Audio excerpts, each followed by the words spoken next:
He tore his ACL. And I have been so torn because Jabari Parker, in his first season, obviously he tore his ACL, so he couldn't play.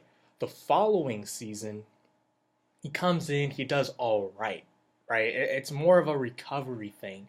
So he doesn't really have a chance to kind of get into his groove. This season, he's been balling. He's been putting up some great stats.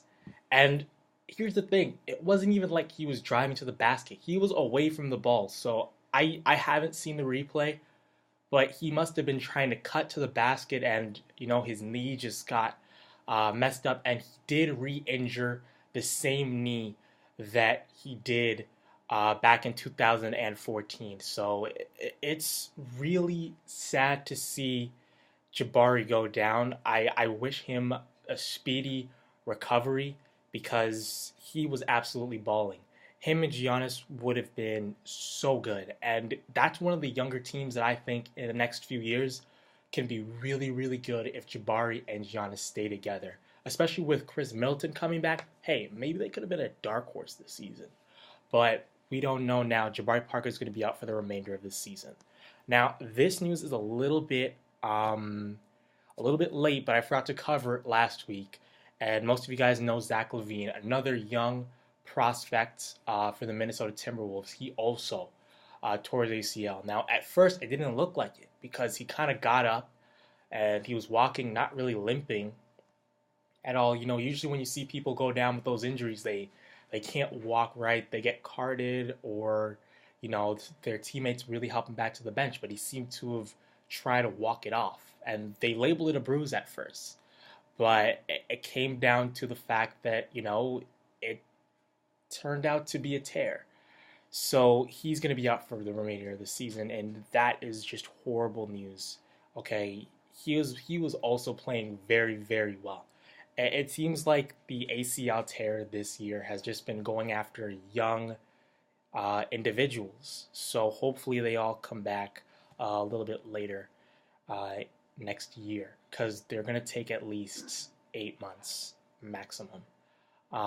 So moving on, there was some news yesterday on Charles Oakley. I'm sure most of you guys know by now he was escorted out uh, of the Knicks game, and apparently his side of the story was he was just with friends, and all of a sudden security came and they wanted to escort him out. They didn't really give him an answer, and then 3 and 4 security guards come to get him, and he's starting to panic and he kind of punches one of them. So obviously that escalates things, and he was held down um, in the back, and he was charged with aggravated assault on 3 counts, I believe. So obviously, we don't know the whole story. He's saying that James Dolan might have done that to him, but he's saying how he wants to kind of make amends with James Dolan. They didn't leave on proper terms back in the day when he was playing basketball. So that's the news on Charles Oakley. That's all I know right now. And we have obviously All-Star Weekend coming up, and I am absolutely hyped for it. So I'm going to talk about it. We're going to talk some predictions, and then we're going to look at some of the scores from tonight. So jumping into the predictions right now, for the slam dunk contest, we have Derek Jones Jr., Aaron Gordon, Glenn Robinson III, and DeAndre Jordan. Now, obviously, this isn't going to be as good as last year. Okay, Zach LaVine and Aaron Gordon, those guys put on a show last year. And the dunk contest was back. But I don't know. I've heard a lot of good things about Derek Jones Jr., and maybe if I can find some highlights next week, I'll put it up if I can air it on Right Radio. I've heard he is a spectacular dunker, so hopefully he gives Aaron Gordon a run for his money. Otherwise, those other 2 guys, DeAndre Jordan, he's a good dunker, but he's more of like a lob dunker, right? I haven't seen him do any creative dunks. Glenn Robinson III, I haven't seen a whole lot of his dunks, so I'm not sure. about him. If you guys know a little bit more about him, please let me know. Tweet me at SC_reports. Show me some highlights of him. Uh, and yeah, guys, that is the slam dunk contest. But I'm gonna go with Aaron Gordon. I think that he's just the best. In my opinion, he might or should have won last year, but Zach LaVine was also really good. So, I mean, how can you argue with that? So, I'm going to go with Aaron Gordon. So, as I scroll down here looking for the next one, we have the Taco Bell Skills Challenge, and I really don't know about this one. This one, basically, if anybody doesn't know, and this is the first time you'll be watching All Star Saturday Night, the Skills Challenge basically is get the ball, layup, dribble through some pylons, bounce pass, chest pass, 3-pointer, dribble through some pylons, layup on the other end. So basically, it's kind of like a short circuit.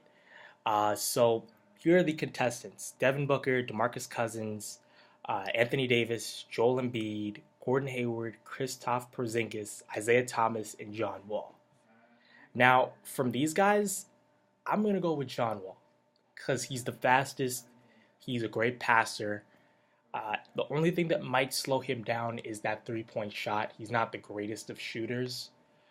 So I think someone that will give him a run for his money is Isaiah Thomas. So those are kind of the two people that I think will win. But I'm going to go with John Wall. Then we have the JBL 3-point contest. And this is going to be the second event. So the participants this year is Eric Gordon, Kyrie Irving, Kyle Lowry, Wes Matthews, CJ McCollum, Klay Thompson, Kemba Walker, and Nick Young. So a lot of good 3-point shooters. None of them are super fantastic except for Klay Thompson. I heard Steph Curry wanted to participate, but it looks like he just decided not to at the last minute. So from these guys, I'm going to go with Klay Thompson. He is the hottest 3-point shooter out of all of these guys. Kyrie Irving can also get hot, so I think it's either going to be Klay Thompson or Kyrie Irving, but I'm going with Klay Thompson come Saturday.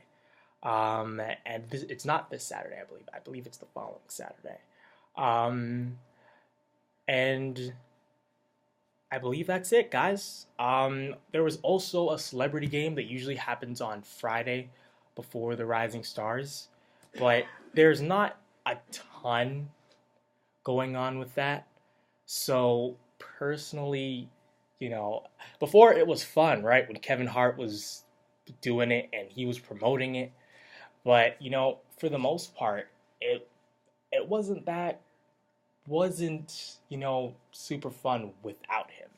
But if you guys care, I believe 2 people from the Stranger Things are going to be on there. And that's pretty much who I know. Nick Cannon, as always, is going to be playing. I believe Candace Parker from the LA Sparks. I don't think I'm going to watch it this year because, again, Kevin Hart makes it really funny and enjoyable to watch. So I just don't think I will be watching it.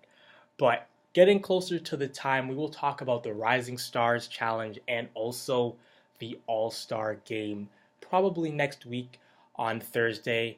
And I have some news that I might need you guys, okay? But we're going to talk about that at the end of the show.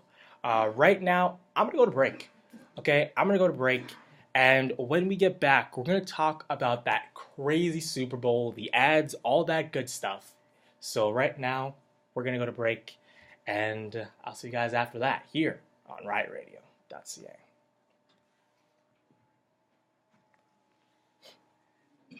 Can you just your mic a bit? You're a little far up. No problem.